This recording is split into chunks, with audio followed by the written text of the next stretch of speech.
Hey, I'm Matt, and today I had a crazy hankering to talk about uncomfortable subject matter from the Bible. So, this is your fair warning part of the video. If you've got kids in the room, you don't want them asking you about things that rhyme with Circumcision or spleenuses, then you should probably send them out of the room now, because we're going there.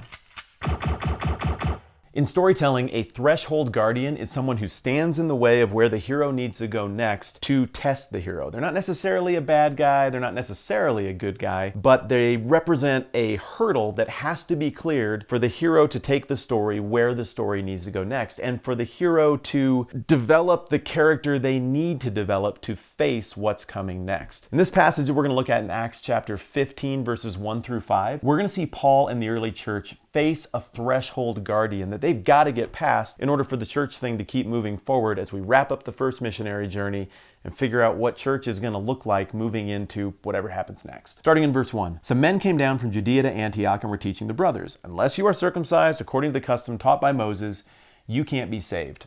A couple things to note here. First of all, these were people coming from a church in big-time strongly Jewish territory to a church in big-time strongly Gentile territory. These were people coming from Judea, so roughly Jerusalem, who would have been really steeped in the Jewish tradition and would very much view the Jesus thing, rightly, as an extension of the Jewish Old Testament God of Abraham thing. Their concern is that they still aren't real comfortable with the whole idea of Gentiles getting to respond to Jesus. So while Paul and the Antioch church are thinking about, man, how can we go to tell people about the words of life and the hope that they now have in Jesus? A lot of these people down in Jerusalem are thinking about whether or not the skin on people's penises has been properly cut to identify them as Christians.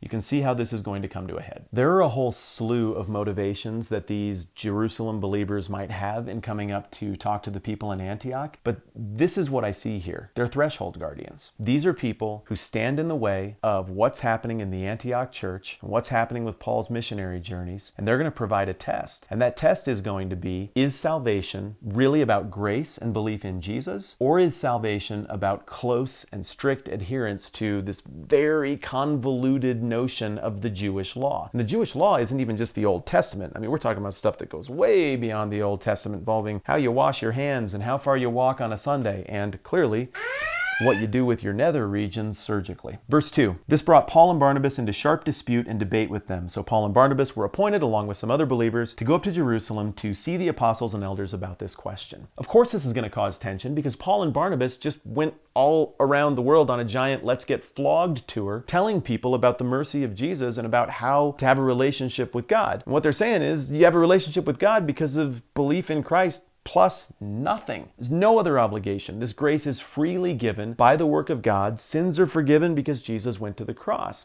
You might not believe this, and that's okay, but this is what the Bible teaches, and this is what he just went around teaching and got beaten for. On the other hand, you've got these people coming up and saying, yeah, the Jesus thing is an important element in all of this, but you really can't have God without abiding by all of these Jewish customs and rules and sensibilities about things like hand washing and how far you walk on a given day. Well, this thing has to get sorted out. You just can't move forward as a unified church without getting past this threshold guardian. Verses 3 and 4. The church sent them on their way, and as they traveled through Phoenicia and Samaria, they told how the Gentiles had been converted. This news made all the brothers very glad. When they came to Jerusalem, they were welcomed by the church and the apostles and elders, to whom they reported everything God had done through them. So this is just a momentum-building glory tour. This is great. The Gentiles are excited.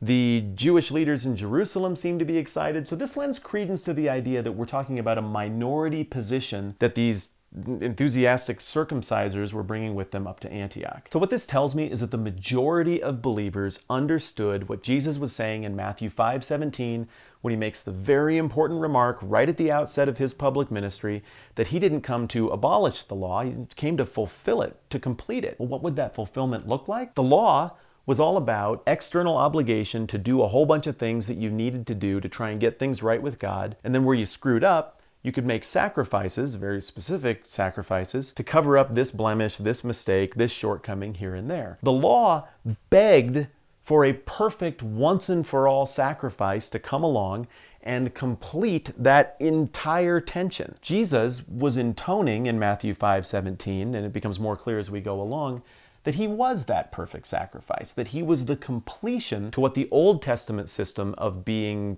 right with God was pointing toward. I think everybody got that. I think for them it was becoming more and more clear that what Paul and Barnabas were experiencing as the gospel went out to people was just what was anticipated all along. But that's not working for everybody, because we do still have the grouchy circumcision crowd.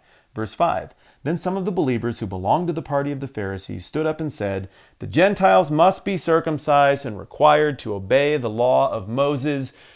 You shall not pass. Second Lord of the Rings reference. Take that, blogger.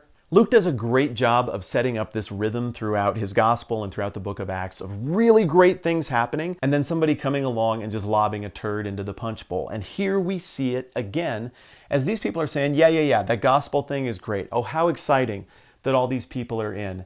But the most important thing is penis shape. And look, I'm not trying to be crass. Okay, I'm maybe trying to be a tiny bit crass, but that crassness is meant to make a point. That's ridiculous. Which one of these things matters more? And the fact that circumcision is the big point of obsession all the more exposes how petty and silly their position was. They weren't ever tracking with the point. A few observations. First of all, what we are seeing in this little passage is indicative of this age-old temptation to get the whole thing with Jesus backwards. Here's what I mean. You've got one party here who is advocating for the grace of God plus nothing. You've got another party here who is saying, you're not going to really get to God without our help and control dictating into your life. Now, if you're a part of a religion that sounds like that, or you're being asked to be a part of a religion that sounds like that, you should run the other way, because it's gross and it's not the message of Jesus. But people love to control people. Sometimes they'll use religion as an excuse. But what they're saying is, well, it's both and. You got Jesus and you got a whole bunch of behavioral things. When the reality is, I think what the Bible is teaching is that it's one comes first and then the other. The one that comes first is the whole Jesus thing. This is the deal where you didn't do anything. Salvation, according to Christianity and the Bible, isn't really something you make happen with your exemplary behavior. It's just because God is gracious and cool and he extends that grace to people, and some people will respond. Awesome. So it's not earned. What that means is then that the behavior stuff and doing life a little differently flows out of this first thing, and it is the second thing. See, cart, horse, getting that? And so the cart to the horse is that, man, I'm grateful. I was rescued from something I couldn't rescue myself from. I had a problem, which is mortality. The fact that I'm bound by time, the fact that I've done stuff wrong that I can't go back and fix, the fact that bad things about the world that I can't even help happen to me. I can't fix that stuff. But God came along and fixed that stuff through the work of Jesus. So I'm thankful. And what do thankful people do when they realize they've been rescued from something that was really dire? They give back. They express gratitude. They ask the person who gave them something they really needed what they could give to them to show appreciation, or maybe even to be a part of helping other people out in the same way that they got helped out. What's going wrong here is that they don't get that. They think that they earn God's approval and favor by behaving very well and by doing all sorts of customs and detailed things. The problem here is that some people want to put the cart before the horse, and you really need to get that the right way around in Christianity, or else this religion turns weird in a hurry. If salvation isn't about Jesus plus nothing, Christianity implodes upon itself. Makes no sense to try to combine the grace of God with impressing God. It's one or the other. Next time around, we're going to talk about the Jerusalem Council, which is the meeting you can see that is shaping up to sort out this issue. And in the meantime, I'd be grateful if you'd click subscribe, especially if you've been around for a long time, you've been appreciating this thing. Maybe you're like, I don't know how to do the Google thing. There's a red button. You just log in with your Googles, and you just click on the red button. And then it gives you a little update whenever I put something new out so you don't have to guess. And finally, on an unrelated note, I'll tell you what I didn't like about Schindler's List. You get to the end and there are no bloopers. This show is better than Schindler's List because it has bloopers. Enjoy.